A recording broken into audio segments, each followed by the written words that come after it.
இந்த வீடியோல எதை பற்றி பார்க்க போகிறோம் அப்படின்னா, நீங்கள் ஒரு பிளாக் வந்து ரெடி பண்ணிட்டீங்க. ஆட்சன்ஸ் வந்து அப்ளை பண்ண போகிறீங்க அப்படின்னா, இந்த ஆட்சன்ஸ் அப்ளை பண்ணுறதுக்கு முன்னாடி உங்கள் பிளாக்கரில் வந்து என்னெல்லாம் இருக்கணும், என்னெல்லாம் நீங்கள் செக் பண்ணணும் அப்படின்னு சொல்லிட்டு தான் அந்த வீடியோவில் வந்து பார்க்க போகிறோம். ஸோ வீடியோ வந்து ஸ்கிப் பண்ணாமல் வந்து பாருங்கள். அண்ட் ஃபர்ஸ்ட் உங்கள் பிளாக்கரோட டேஷ்போர்டு வந்து போயிருங்க. இதில் வந்து செட்டிங்ஸ் அப்படிங்கிற ஆப்ஷன் போனதுக்கப்புறம் வந்து பார்த்தீங்கன்னா, இதில் பேசிக்காக சில செட்டிங்ஸ் வந்து இருக்குது. Title, description, Google Analytics ID கொடுக்குறது, அண்ட் ரோபோட் டிஎக்ஸ்டி வந்து கொடுக்குறது, அடுத்து மெட்டா டிஸ்கிரிப்ஷன் வந்து கொடுக்குறது, டைம் ஜோன் வந்து மாற்றுறது, அண்ட் இந்த மாதிரி வந்து கஸ்டம் ரோபோட் டிஎக்ஸ்டி. ஸோ இதெல்லாம் வந்து கரெக்டாக கொடுத்துருக்கீங்களான்னு பாருங்கள். ஸோ இது பேசிக் செட்டிங்ஸில் இவ்வளோ தான். இதெல்லாம் வந்து எப்படி கொடுக்கணும், என்ன பண்ணணும் அப்படிங்கிறதெல்லாம் ஆல்ரெடி நம்ம சேனலில் வீடியோ இருக்குது. பிளாக்கர் ரெசிவ் அப்படிங்கிற பிளேலிஸ்ட் போனீங்கன்னா அதில் வந்து வீடியோஸ் எல்லாமே அவைலபிளாக இருக்குது. இதுக்கடுத்து வந்து பார்த்தீங்கன்னா உங்கள் சைட்டோட ஹோம் பேஜ் வந்து லேஅவுட் வந்து எப்படி இருக்கணும் அப்படின்னு சொல்லிட்டு இப்போ வந்து பார்ப்போம். அண்ட் இது வந்து பிளாக்கரோட டிஃபால்ட் ஒரு டெம்ப்ளேட் நான் இன்ஸ்டால் பண்ணியிருக்கேன். அண்ட் உங்கள் பிளாக்கரோட டிஃபால்ட் டெம்ப்ளேட், தேர்ட் பார்ட்டி டெம்ப்ளேட்லாம் நீங்கள் யூஸ் பண்ணிங்கன்னா கிட்டத்தட்ட இந்த மாதிரி தான் ஒரு லுக் இருக்கும். பட் ஆனால் இந்த சைட் வந்து வேர்ட்பிரஸ் கிட்டத்தட்ட பார்க்கறதுக்கு பிளாக்கர் மாதிரி தான் இருக்கும். ஓகே, ஸோ இப்போ வந்து பார்த்தீங்கன்னா உங்கள் சைட்டோட ஹோம் பேஜ் லேஅவுட் வந்து எப்படி இருக்கணும் அப்படின்னு பார்த்தீங்கன்னா, மெனு வந்து ஆட் பண்ணிடுங்க. 2 or 3 இருந்தால் போதுமானது. ரொம்ப இந்த மாதிரி அதிகமாகலாம் ஆட் பண்ணுங்கிற அவசியம் வந்து கிடையாது.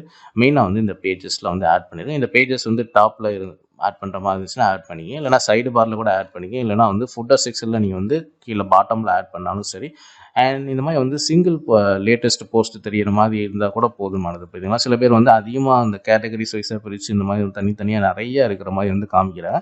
அந்த மாதிரிலாம் இருக்கணும் அப்படிங்கிற ரொம்ப கஷ்டப்பட்டு சிரமப்பட்டு நீங்கள் அப்படிலாம் பண்ணணும் அவசியம் வந்து கிடையாது. இந்த மாதிரி ரொம்ப சிம்பிளாக வந்து லேட்டஸ்ட் போஸ்ட் மட்டுமே இருந்தால் கூட இது போதுமானது. அடுத்து வந்து பார்த்தீங்கன்னா சைடு பாரை பொறுத்தவரை உங்களுக்கு வந்து ஜஸ்ட் ரீசன்ட் போஸ்ட் அப்படி இல்லைனா பாப்புலர் போஸ்ட்டு, அது கீழே வந்து கேட்டகரி. ஸோ இவ்வளோ தான் வந்து பார்த்தீங்கன்னா இந்த லேஅவுட் செக்ஷனை பொறுத்தவரை உங்களுடைய ஹோம் பேஜ் வந்து வந்தோம் அப்படின்னா, ஸோ இவ்வளோ இருந்தால் போதுமானது. இதை தவிர உங்களுக்கு வந்து இன்னும் அடிஷ்னலாக நீங்கள் எதுவுமே வந்து ஆட் பண்ணுங்கிற அவசியம் வந்து கிடையாது. ஓகே, அடுத்து வந்து பார்த்தீங்கன்னா இப்போ ஒரு போஸ்ட் ஓப்பன் பண்ணோம் அப்படின்னா அந்த போஸ்ட்டுக்குள்ளே என்னெல்லாம் வந்து இருக்கணும் அப்படின்னு வந்து பார்த்தீங்கன்னா, அண்ட் சப்ஹெட்டிங்ஸ் வந்து மெயினாக நீங்கள் வந்து யூஸ் பண்ணுறதுக்கு வந்து ட்ரை பண்ணுங்கள். அண்ட் அடுத்து வந்து பார்த்தீங்கன்னா டேபிள் ஆஃப் கண்டென்ட்ஸ். ஸோ நீங்கள் வந்து சப்ஹெட்டிங் ஆட் பண்ணிட்டீங்க அப்படின்னா இந்த டேபிள் ஆஃப் கண்டென்ட்ஸ் ஆட் பண்ணுறதுக்கு பிளாக்கரில் வந்து நான் கோடிங் வந்து இருக்குது. ஆட்டோமேட்டிக் இன்டர்னல் லிங்க் அப்படின்னு சொல்லிட்டு நம்ம சேனலில் போய் சர்ச் பண்ணிங்கன்னா அதுக்கு உண்டான ஸ்கிரிப்ட் எல்லாமே இருக்குது. அதை நீங்கள் யூஸ் பண்ணி டேபிள் ஆஃப் கண்டென்ட் கூட நீங்கள் யூஸ் பண்ணலாம். இது வந்து வேர்ட்பிரஸ், இது பிளகின் வச்சு நான் வந்து யூஸ் பண்ணியிருக்கேன். இதுக்கு அடுத்து வந்து பார்த்தீங்கன்னா இந்த மாதிரி இன்டர்னல் லிங்க் வந்து யூஸ் பண்ணுங்கள். இன்டர்னல் லிங்க்குமே வந்து பார்த்தீங்கன்னா ஆட்டோமேட்டிக்காக வந்து இன்டர்னல் லிங்க் ஆட் பண்ணுற மாதிரி அதுக்குமே நம்ம சேனலில் வந்து வீடியோ போட்டிருக்கோம். ஸோ அதை கூட நீங்கள் யூஸ் பண்ணலாம். அண்ட் அதை விட பெட்டர் வந்து பார்த்தீங்கன்னா இந்த மாதிரி வந்து ஹைப்பர் லிங்க் வந்து நீங்கள் யூஸ் பண்ணீங்க அப்படின்னா ஆங்கர் டெக்ஸ்ட்டில் வந்து பார்த்தீங்கன்னா இந்த மாதிரி வந்து ஹைப்பர் லிங்க்கில் நீங்கள் வந்து இன்டர்னல் லிங்க் கொடுத்தீங்க அப்படின்னா அது இன்னுமே வந்து பெட்டர். புரியுதுங்களா? ஸோ போஸ்ட்டுக்குள்ள வந்து பார்த்தீங்கன்னா இவ்வளோ தான். அண்ட் அடிஷ்னலாக இதில் வந்து இன்னொன்று வந்து பார்த்தீங்கன்னா இமேஜஸ்லாம் வந்து ஆட் பண்ணீங்க அப்படின்னா அந்த இமேஜஸ்க்கு வந்து alter text, title text, caption இந்த மாதிரி கொடுத்தா போதுமானது. ஸோ இவ்வளோ தான் வந்து பார்த்தீங்கன்னா ஒரு போஸ்ட்டுக்குள்ளே இருக்க வேண்டிய விஷயங்கள் இவ்வளோ தான். இதுக்கு மேலே வந்து எக்ஸ்ட்ராவாக எதுவும் இருக்கணும்னு அவசியம் வந்து கிடையாது. அண்ட் இப்போ நீங்கள் பார்க்குறது வந்து பார்த்தீங்கன்னா பிளாக்கர்லேயே இருக்கக்கூடிய ஒரு டிஃபால்ட் டெம்ப்ளேட் தான். அண்ட் இதையும் நான் இங்கே ஏன் மென்ஷன் பண்ணி சொல்கிறேன் அப்படிங்கிறது இந்த வீடியோவோட கடைசியில் நான் வந்து சொல்கிறேன்.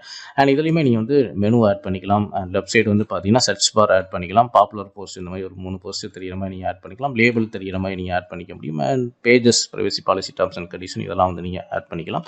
அண்ட் இந்த பிளாக்கரை பொறுத்தவரை பார்த்தீங்கன்னா நான் வந்து சப்ஹெட்டிங் இந்த மாதிரிலாம் கொடுத்து எழுதலை. அதனால் இது வந்து table of content and internal link எதுவுமே நான் கொடுக்கல. பட் இங்கே நான் சொன்ன மாதிரி பார்த்தீங்கன்னா போஸ்ட்டுக்குள்ளே அந்த எல்லாமே இருக்கிற மாதிரி பார்த்துங்க. Internal link, table of contents எல்லாமே இருக்கிற மாதிரி வந்து பார்த்துங்க. ஸோ இந்த மாதிரி நீங்கள் நார்மலாக பிளாக்கரில் டிஃபால்ட் இருக்கக்கூடிய டெம்ப்ளேட் கூட நீங்கள் வந்து யூஸ் பண்ணிக்கலாம். அதுலேயுமே உங்களுக்கு எல்லா ஃபீச்சர்ஸுமே உங்களுக்கு வந்து அவைலபிளாக தான் இருக்குது. அண்ட் பார்க்குறதுக்கு வேணால் உங்களுக்கு வந்து இந்த மாதிரி வந்து ஒரு லுக்காக இல்லை அப்படிங்கிற மாதிரி நீங்கள் ஃபீல் பண்ணலாம். அதையும் நான் உங்களுக்கு வந்து கடைசியில் வந்து இதையும் நம்ம வந்து ஏன் யூஸ் பண்ணணும் அப்படிங்கிற ரீசனும் நான் வந்து சொல்கிறேன். அடுத்து வந்து பார்த்தீங்கன்னா சர்ச் கன்சோலில் பொறுத்தவரை பார்த்தீங்கன்னா அண்ட் கவரேஜ் அப்படிங்கிற இந்த செக்ஷனுக்குள்ளே வந்து வாங்க. அண்ட் இதில் வேலிட் அப்படிங்கிற ஆப்ஷனில் வந்து பார்த்தீங்கன்னா நீங்கள் எத்தனை போஸ்ட் வந்து போடுறீங்களோ அத்தனை போஸ்ட் வந்து இண்டெக்ஸ் ஆயிருந்துச்சு அப்படின்னா வேலிட் அப்படிங்கிற செக்ஷனில் வந்து காட்டும். நான் அடிஷனலாக வந்து பார்த்தீங்கன்னா நீங்கள் வந்து நம்மளுடைய பிளாக்கர் SEO tool 360.blogspot.com வந்தீங்கன்னா இதில் வந்து இண்டெக்ஸ்டு பேஜஸ் அப்படிங்கிற ஒரு ஆப்ஷன் இருக்கும். இதை கிளிக் பண்ணீங்க அப்படின்னா உங்கள் பிளாக்கரில் வந்து பார்த்தீங்கன்னா எத்தனை போஸ்ட் வந்து போட்டிருக்கீங்க அண்ட் எத்தனை போஸ்ட் வந்து போட்ட போஸ்ட் எல்லாமே வந்து கூகுளில் வந்து இண்டெக்ஸ் ஆயிருக்கா அப்படிங்கிற டீட்டெயிலாக நீங்கள் தெரிஞ்சுக்கணும் அப்படின்னா இண்டெக்ஸ்டு பேஜஸ் அப்படிங்கிற இந்த ஆப்ஷன் வந்து வாங்க. ஓகே, இப்போ வந்து பார்த்தீங்கன்னா இந்த இண்டெக்ஸ்டு பேஜஸ் அப்படிங்கிற இந்த டூல் வந்து ஓப்பன் ஆயிடுச்சு. இதில் வந்து பார்த்தீங்கன்னா நீங்கள் வந்து உங்களோட பிளாக்கரோட URL போட்டு ஜஸ்ட் வந்து பார்த்தீங்கன்னா என்ட்ரிக்கு வந்து தட்டுங்க. இதில் வந்து அந்த மாதிரி வந்து சர்ச் அப்படிங்கிற அந்த ஒரு ஐக்கான் வந்து இருக்காது. ஜஸ்ட் நீங்கள் URL கொடுத்துட்டு உங்களுடைய மொபைலாக இருந்தாலும் சரி அண்ட் டெக்ஸ்டாப்பாக இருந்தாலும் சரி உங்களுக்கு வந்து அந்த என்டர் பட்டன் வந்து நீங்கள் வந்து கிளிக் பண்ணிடுங்க. ஸோ கிளிக் பண்ணிட்டீங்க அப்படின்னா உங்கள் பிளாக்கரில் வந்து எத்தனை போஸ்ட் வந்து இண்டெக்ஸ் ஆயிருக்கு அப்படின்னு சொல்லிட்டு கீழே உங்களுக்கு வந்து லிஸ்ட்டு காட்டும். ஆக்சுவலாக வந்து பார்த்தீங்கன்னா இதில் வந்து பிங்க்கில் வந்து எவ்வளோ இண்டெக்ஸ் ஆயிருக்கு அண்ட் கூகுளில் வந்து எவ்வளோ இண்டெக்ஸ் ஆயிருக்கு அப்படின்னு காட்டும். அண்ட் இந்த பிளாக்கரை பொறுத்தவரை பார்த்தீங்கன்னா நான் வந்து கிட்டத்தட்ட ஒரு 30 போஸ்ட்டுக்கு மேலே நான் வந்து போட்டிருக்கேன். 30 போஸ்ட்டுக்கு மேலே போட்டிருந்தாலும் எனக்கு கூகுளில் இண்டெக்ஸ் ஆனது வந்து பார்த்தீங்கன்னா ஒன்லி வந்து 2 போஸ்ட் மட்டும் தான் வந்து இண்டெக்ஸ் ஆயிருக்கு. அண்ட் இப்போ நான் இதை வந்து ஆட்சன்ஸ் வந்து அப்ளை பண்ண போகிறேன் அப்படின்னா நிறைய டெக்னிக்கலான பிரச்சனைகள் வந்து இருக்குது, புரியுதுங்களா? ஸோ இண்டெக்ஸே ஆகலை, இண்டெக்ஸே ஆகாத ஒரு சைட்டை போய் நான் ஆட்சன்ஸ் அப்ளை பண்ணும்போது இதுக்கு வந்து ஆட்சன்ஸ் அப்ரூவல் கிடைக்கிறது அப்படிங்கிறது கொஞ்சம் கஷ்டம். ஏன் இதை வந்து நான் வந்து கிடைக்கிறது கஷ்டம் அப்படின்னு நான் சொல்ல வரேன் அப்படின்னு பார்த்தீங்கன்னா, அண்ட் இண்டெக்ஸே ஆகாத போஸ்ட்டு கண்டிப்பாக வந்து உங்களுக்கு ஆர்கானிக்காக வியூஸ் எதுவுமே வந்து வந்திருக்காது. அண்ட் இந்த வியூஸ் அப்படின்னு நம்ம பேசும்போது பார்த்தீங்கன்னா ஆட்சன்ஸ் அப்ரூவலுக்கு இந்த வியூஸ் வந்து முக்கியமா அப்படின்னு கேட்டிங்கன்னா இது அந்தளவுக்கு வந்து இம்பார்ட்டன்ட் கிடையாது. பட் ஆனால் இந்த வியூஸ் இருந்துச்சு அப்படின்னா கண்டிப்பாக அதையும் ஒரு வேலிட் பாயிண்ட்டாக வந்து ஆட்சன்ஸில் வந்து எடுத்துக்குவாங்க.